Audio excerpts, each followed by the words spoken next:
Hi guys, welcome to this video where I'm trying to analyze what's going to happen to the market in the coming days. So this is the 26th of August, 28th of August, and we've had that Fed Jerome Powell at the Jackson Hole Summit creating a buzz in the market by saying that they will be going hard and trying to increase the rates and to control the inflation, and that's going to be their prime objective, which has spooked the market in the US. And we've seen a major shift down on all indices, and we are expecting that to have an effect on the local markets in India as we open on Monday. So I'm trying to here analyze as to what's going to happen in the coming period, and I'm using the volume profile tool to give me an idea as to what the structure is currently, and I'll also give you some feed into what the volume profile helps us with, so you get the context right. So let's dive in. So I'm choosing an area from 28th of July to the 26th of August, which was the last trading that we had, and I'm trying to assess the 1 month period and using a 60-minute time frame. So the concept of the value area is that the market moves in a balance when the prices are within a particular value area, and once it leaves the value area, the market tends to trend and look for another area where it establishes value, and then again it tries to it tries to leave that. When it tries to leave that value area, it will trend again and go to another new value area. That's the way the market, that cycle moves on. So there is contraction when the market is in a range and where the balance is found, and there's expansion where the market moves from one area to the other area and again decides to contract and establish some value in a given area.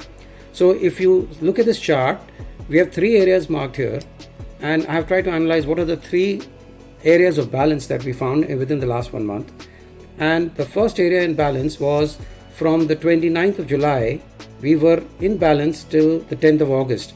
In those 10 days, the market tended to be within this value area, specific value area, and around the 8th or 9th, it started to make a move up, and on the 10th, we had a gap up and we decided to move up, and we shifted our value into another higher level where we remained from the 11th of August to the 19th of August. We established a new value in that area.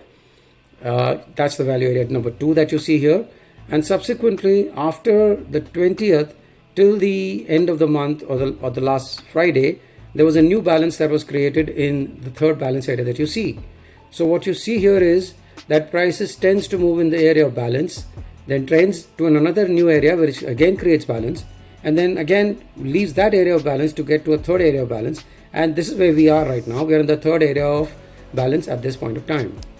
Now, given that we are going to see an imminent gap down on Monday, and we will be testing the new value areas, which are these areas. The first value area, we're going to test that, and we are going to then move, then the market is going to decide as to what it should do in this value area, whether it should trend down or should test some time in this value area. So what we are expecting to see is that the market will fall into this value area, and generally when the market falls into this value area, it will tend to go and check and test the bottom of the value area to find what is the real value within this area. There are a number of players who have had positions in this area, and they will play their cards once the price is back into this area.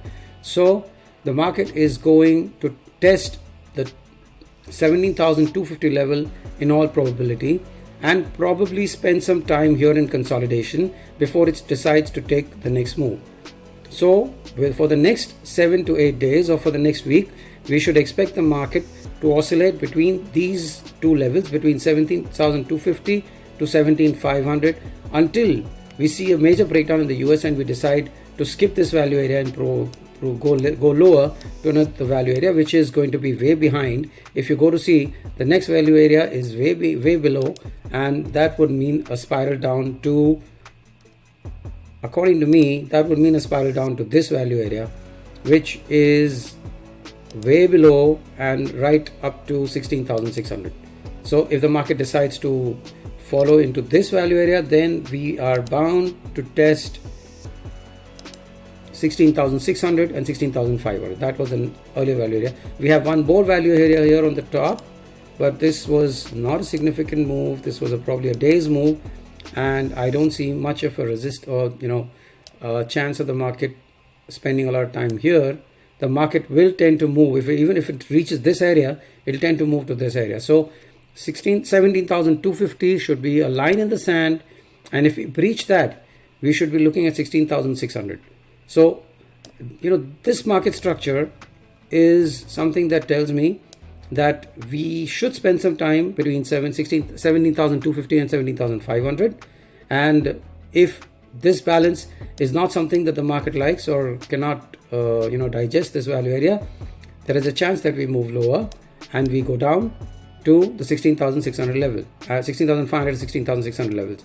And there's another probability is that we spend some time in this value area, and then there's some announcement which creates some calm in the market, and then we could definitely head higher back into this value area and then into this value area. So that's the way the market can trend in the next week or so.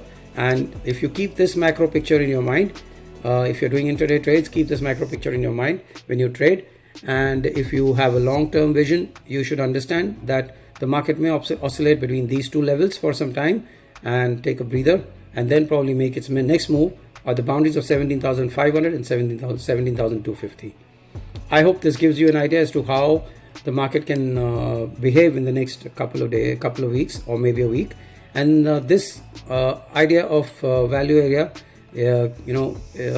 helps you understand how the volume profile is used to understand the market structure.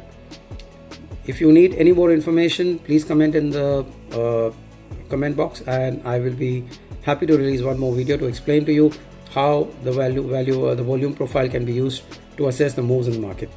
I hope this helps you to understand the market structure at the current point of time. Thank you.